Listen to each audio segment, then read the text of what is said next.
నమస్కారం. ఈరోజు 3వ తరగతి విద్యార్థులకు తెలుగు పాఠ్యాంశం అయినటువంటి తొలి పండుగ పాఠ్యభాగంలో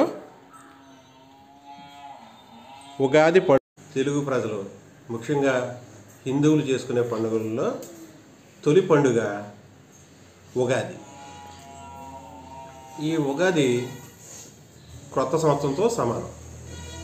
ఈ ఉగాది రోజు నుంచే తెలుగు క్యాలెండర్ ప్రారంభమవుతుంది.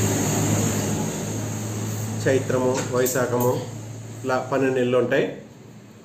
అదేవిధంగా మనకి సంవత్సరాలు కూడా తెలుగులో 60 సంవత్సరాలు ఉంటాయి. 60 సంవత్సరాలని మనం చెప్పుకున్నట్టయితే మనకు పాఠ్యాంశంలో ఉంది. ప్రభవ, విభవ, శుక్ల, ప్రమోదోత, ప్రజోత్పత్తి, అంగీరస, శ్రీముఖ, భావ, యువ, దాత, ఈశ్వర, బహుధాన్య, ప్రమాది, విక్రమ, ఋష, చిత్రభాను, స్వభాను, తారణ, పార్థివ, వ్యయ, సర్వజిత్తు, సర్వధారి, విరోధి, వికృతి, ఖర, నందన, విజయ, జయ, మన్మద, దుర్ముఖి, హీవిలంబి, విలంబి, వికారి, సార్వారి, ప్లవ, శుభకృతు, శోభకృతు, క్రోధి, విశ్వావసు, పరాభవ, ప్లవంగ, కీలక, సౌమ్య, సాధారణ, విరోధికృతు, పరిధావి, ప్రమాది, ఆనంద, రాక్షస, నల, పింగళ, కాలయుక్తి, సిద్ధార్థి, రౌద్ర, దుర్మతి, దుందుబి, రురోద్గారి, రక్తాక్షరి, క్రోధన, అక్షయ ఇలా 60 సంవత్సరాలు ఉంటాయి. మళ్ళీ ఈ 60 సంవత్సరాలు పూర్తయిన తర్వాత మరలా ప్రభావతో మొదలవుతుంది.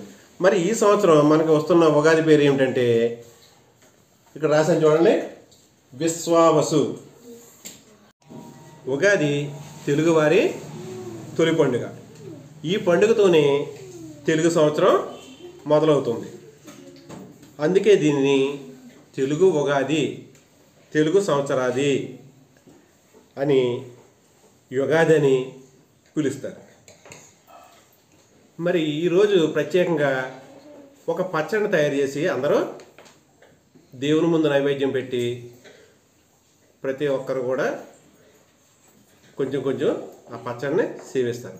ఆ పచ్చడిలో 6 రకాల రుచులు ఉంటాయి. 6 రకాల రుచులు ఏంటనేది ఇప్పుడు చెప్పుకుందాం. 1 వేపపూత. ఇది చూసారు కదా, వేపపూత. ఇది లేత మామిడి ముక్కలు. ఇదిగో మామిడికాయ, దాని నుంచి తీసిన ముక్కలు. తరువాత కొత్త చింతపండు. చూసారు కదా, కొత్త చింతపండు అంటే ఇప్పుడు ఈ సీజన్లో వచ్చినటువంటి చింతపండు. తరువాత బెల్లం. బెల్లం తెలుసు కదా మీకు, తియ్యగా ఉంటుంది. అందరికి ఇష్టమేనా? Very good, very good. తర్వాత ఉప్పు. ఎలా ఉంటుంది? ఉప్పు ఎలా ఉంటుంది? ఉప్పుగా ఉంటుంది. తర్వాత కారం కోసం ఒక మిరపకాయ, దీంట్లో కొంచెం భాగం మనం ఉగాది పచ్చడిలో వేస్తాం.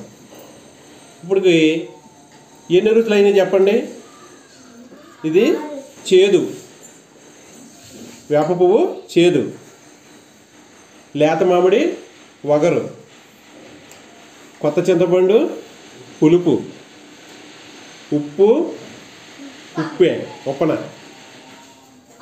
తర్వాత బెల్లం తియ్యగా ఉంటుంది, మిరపకాయ కారంగా ఉంటుంది.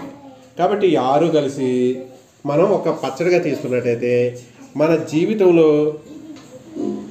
బాధలు, కష్టాలు, సుఖాలు, సంతోషాలు అన్నీ కూడా సమపాలలో మనం ఇవ్వమని దేవుణ్ణి ప్రార్థిస్తున్నాం.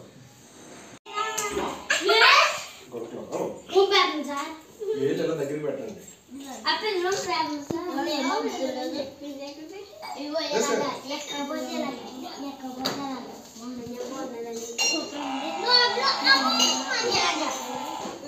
సాయంత్రం పంచాంగ శ్రవణం వింటారు. పంచాంగ శ్రవణంలో ఈ సంవత్సరం అంతా ఎలా గడుస్తుంది అనేది అక్కడ పంచాంగ చెప్పే కర్త వివరించడం జరుగుతుంది. నమస్కారం, మీ సూర్యకుమార్.